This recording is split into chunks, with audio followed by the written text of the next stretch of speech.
Hey guys, all right, let's talk about this workout. We actually do not have a skill today, and we don't have a skill because the workout in itself is enough, right? It's a really long one. It can range anywhere from 45 minutes to an hour, maybe a little bit over an hour, okay? So the workout we're doing today is called Murph, and it requires running at the beginning and at the end of the workout, so think of it almost like a sandwich, right?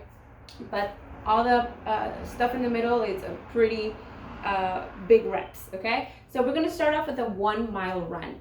Do whatever stretch that you feel you need for this run. We all have different points of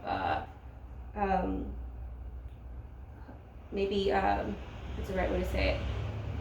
That are maybe triggered when you run, like maybe you get tight calves, maybe you have very tight planters, right? So under your feet, you get like that plantar fasciitis pain. So if you have a lacrosse ball, I actually have one right here. Feel free to roll your feet out with that ball for a good, let's do like 3 minutes on each side. Just take the time. You can also sit down and do it. So you want to make sure that you're going all the way from the heel all the way up back to the toes, being able to kind of grab the toe like it was, grab the ball, sorry, like if it was a stress ball almost. And you're able to put in the weight that you feel you need. Okay, so just kind of go through. Now, if your point of trigger is a little more up in the leg for like the calf, you can go ahead and take a seat, use that same lacrosse ball, and you can use a water bottle, frozen water bottle, maybe even a wine glass. I had a wine bottle, not a glass. Okay, so boom, right here. And I can go ahead and roll out for a little bit. And remember, rolling out is always better before your workout. Okay, so if you even have a foam roller or anything to roll out with, try to do that maybe even like 10 minutes. Do 10 minutes of rolling out before your workout. Okay, so accessing the soleus muscle, going up towards the calf, wherever it is you may need.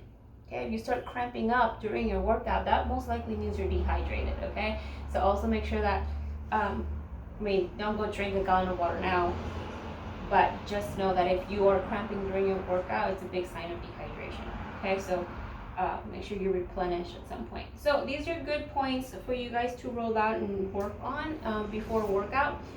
You guys can also work on stretching your calves if you don't have a lacrosse ball by placing your toes up against the wall or surface, right? And then bringing your hips through, and you'll feel that stretch right through here. Okay, you can work with the angles, pointing the toes out, toes in. So anything that you feel you need to do for that, do your thing, okay? There's leg swings, there's butt kicks. If you're more of a quad person here, whatever it is, guys, take your time to please roll out and stretch before this workout, okay? After your mile run, you will have 100 burpees, and you're very familiar with this movement, all the way down, peeling yourself off, jumping at the top. If you want to scale this down, go ahead and do plank burpees and up, okay? Next, you have 200 single arm push press. So we're doing single arm push press because we know most of you are only counting with one piece of equipment. That may be a dumbbell, a kettlebell. So push press, single arm. You're going to dip and drive, making sure that you're hitting full range at the top. Avoid hyperextending doing this here, okay? It's not good for your back, guys. So just make sure that you're coming down straight up and that you're able to squeeze the glutes. See that? Dip and drive. Okay? And you switch. Boom. All right. After your single arm push press, you guys have 300 air squats. So your air squats, you already know. Make sure that your feet are hip width or slightly wider wherever you feel comfortable, that those knees are nicely aligned with the ankles, and that you're keeping that chest nice and upright. I personally like to press my arms out. It helps me counterbalance a little bit so that I'm pushing my hips back and down. Okay, once you start getting a little tired, you can kind of swing them. We want to avoid you guys going forward like this. Okay, once you start going forward, you feel like you're squatting, but all you're really doing is you're just bowing forward. Okay, so try to stay upright, pushing away for those air squats. Push off the fat toe. Make sure your toes aren't coming up. Stay nice and flat, okay?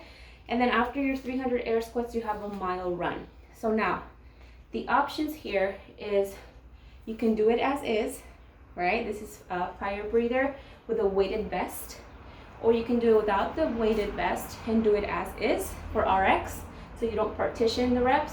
And then for level 3, you can break up the movements. That means that you take, your mile should be ran all the way through. Unless you're scaling down, the scaling down options for the run are right underneath, so make sure that you're looking at the bottom here for the description, and you'll find the options for scaling down your run. So if you're like, I can't run a mile, there's options for you to run less, okay? So that you want to run all the way through. But once you get to the 100 burpees, 200 single arm push press, and the 300 air squats, you're allowed to partition them. So you can create, let's say, 20 rounds of 5 burpees, 10 single arm push press, so 5 and 5, and then 15 air squats, and you do 20 rounds of that, and that's going to complete your 100, 200, 300. Maybe you want to do 10 rounds of 10, 20, 30. It's up to you how you break it up, but that's just know that that is allowed. Okay, so that's pretty much your workout, guys. You have a mile run, you have burpees, single arm push press, air squats, and another mile run. Okay, make sure that you partition if needed, scale for success, and have fun. It's been a long one.